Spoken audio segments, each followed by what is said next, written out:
I want to thank all of the panelists for those really provocative presentations.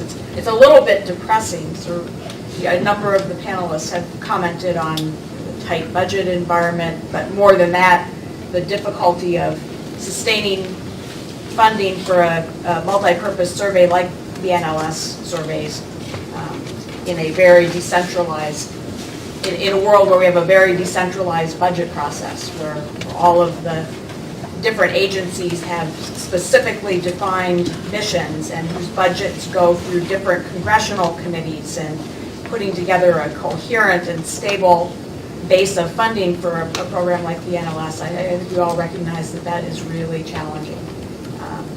I was also interested in the comments made by several of the panelists about the potential value of administrative data, not as a substitute for data from the NLS, but as a way to augment and reduce the cost potentially going forward of surveys like the NLS, and the importance of trying to leverage those opportunities. So lots to think about here. We do have a few minutes if people want to ask questions of the panelists or make comments. And I'm sure there's a lot of people in the audience who've got thoughts about these topics, so we open the floor. Randy. I guess I'd like to ever so lightly tap on the brakes on the administrative data issue. And the promises are very substantial. One of the things we're doing at Ohio State is creating an NLS out of state administrative data, and the amount of data that states hold is absolutely prodigious. These are monster data sets, you know, many tens of thousands of variables, millions of people. But in order to, this is K through 12. I mean, you want cognitive data, you've got it. The problem is that yes, it's cheaper, but the legal and the compliance costs are just absolutely tremendous. We've been working on this for, you know, over 5 years, and you know, we're not where we want to be. But it's hand-to-hand combat, and to get the sort of data that the NLS captures, and you pick some of that up from the administrative data, it's just really, really hard. One talks to the Ohio Department of Education and suggests, you know, one of the findings of the children of the NLSY is that it underlines the tremendous importance of the mother, maternal characteristics in child development outcomes. Well, you get these looks, pain looks on their face, and you're going to do what? So you have to kind of get people over that and get them to kind of change their perspective. It's orthodontia. You can't move teeth quickly and have a good outcome. Orthodontia. Well, they do come all the way out, but so, from where I, this is a long-term agenda. It may take another 20 years to get to where you want to be, even within a state. And then the problem of linking things across the states really ups the ante. So, as a supplement, yes, and there are a lot of things. And I think Brian's idea about how can you take advantage of these resources, and with proper consent, ask people, how about this if we batch these data in, we'll be out of the household 30 minutes earlier. That might be a winning deal.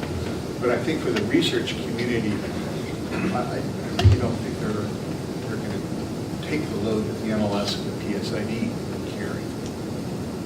Thank you. If I just make a comment, I wholeheartedly agree with you, but I'd like to tie this back to sort of the budget situation. And I think the problem is not persuading the people in this room that that's true. I think the problem is persuading, in a very tight budget environment, with people who don't know a whole lot about how this sort of data collection works and are hearing all the time from left and right about the potential of administrative data to substitute for going out and collecting expensive survey data.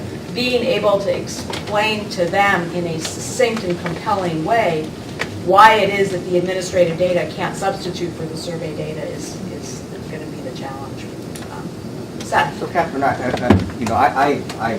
agree, and I'm a big proponent of trying to solve these problems. I know they're hard. I'm not negative to Brandy, but I know they're hard. I mean, I think that we've always been thinking about this as the administrative data can help the NLS program, but I think the real benefit is the NLS program can help the interpretation of administrative data. I mean, there are basic questions that we don't know. We have unemployment insurance data. We see people cycling out of the labor market. We don't know what they're doing in the administrative data when they're cycling out of the labor market. Maybe we shouldn't care about it. Maybe they're in school. Who knows what's going on? So I actually think that, that the agencies that control this data should want this done. Because then they actually, when they're producing statistics, they can have much more meaning about what the data means. Anyway.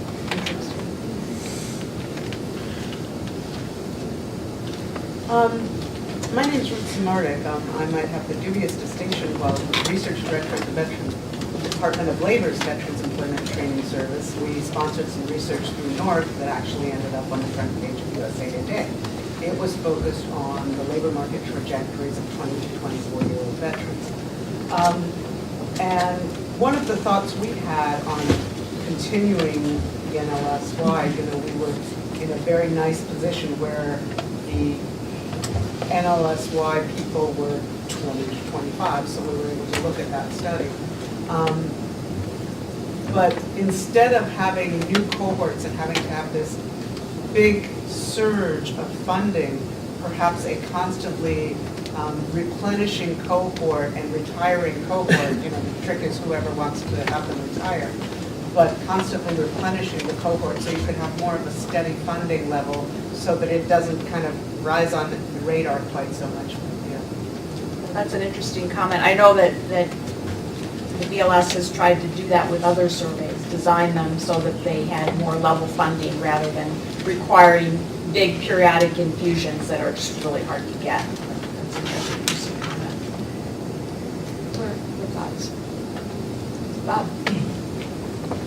One point I haven't heard yet this morning that is one of the virtues of the NLS program and reflected by the fact that so many agencies support it, is that as social scientists, we all live in our own little private domains, use our own data, write our own papers, report them in our own journals, and to hell with the rest of you.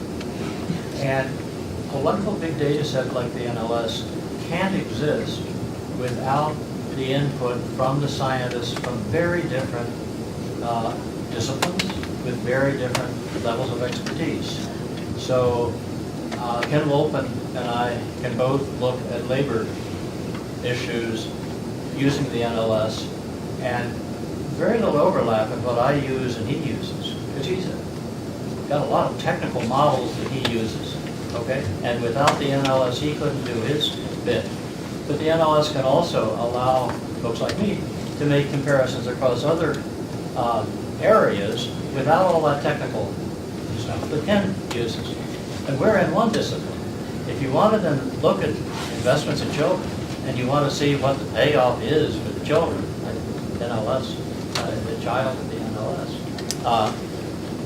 Wendy, when the 86 beginning of the child NLS got set up, knew and was funding a whole lot of developmental psychologists, okay?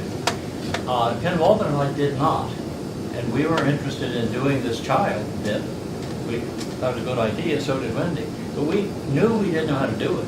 But to bring, I don't know, half dozen, I think a dozen, something like that, to the National Academy of developmental psychologists and ask them what the hell they would need to know to study the well-being of children, allowed us to add that to the NLS, and the collaboration across disciplines has advanced so much what we know. So in the same way, it is wonderful that the agencies can collaborate and put the money there together. And I love this notion of adding to the payload of the shuttle. It's also enormously important for the development and the progress of the sciences that the disciplines can use the same vehicle, the NLS, for their cross-disciplinary collaborations. I agree. I'm looking at the clock. I should maybe ask the panelists if they have any comments or they want to make following up on other people's remarks. Maybe time for maybe one last question or comment? Yes. The children of the NLS was just a fantastic experience, and for much of what Bob said, it was actually bringing very different disciplines together who were trying to answer fundamentally similar questions. Right now, the NIH may provide a different opportunity for the NLSY in that there's a lot of discussion of massive cohorts with a biomedical outcome of interest and an alarmingly low level of understanding about the social context for the importance of representative samples. And in terms of building a new relationship, that may be the place to go because there's tremendous need. There's a need to bridge between what we will learn on the biological and the genetic side of the equations and what we need to include in terms of the social, the economic, and the environmental context. So this may be an opportunity and there may actually be money there. So are you thinking about adding the collection of more biological information to the survey? Working with the NIH where they're proposing, it's not exactly clear what, but maybe some new cohorts, maybe adding on, supplementing either for the echo study of children or on precision medicine to gather information, more biomedical information. And I know that seems very different from what BLS does, but, you know, time people have sex is different, and child cognitive development was different, and fertility, that was all different. And I think BLS deserves a lot of recognition for being able to step back and say, how are we going to deliver these different payloads? How do we think more broadly about it? And the connection between these family experiences, economic experiences, and health are important, and they're important for BLS as well as being important for NIH. And some of us are a little concerned about NIH forgetting other things they need to know. Yes. And the NLSY could be some of those cohorts that would help them with their problem. And it would help BLS and it would help the research community at the same time. I think that's the frontier right now for working with the NIH. As I see Jeff taking notes. Let me ask you to join me in thanking our panelists for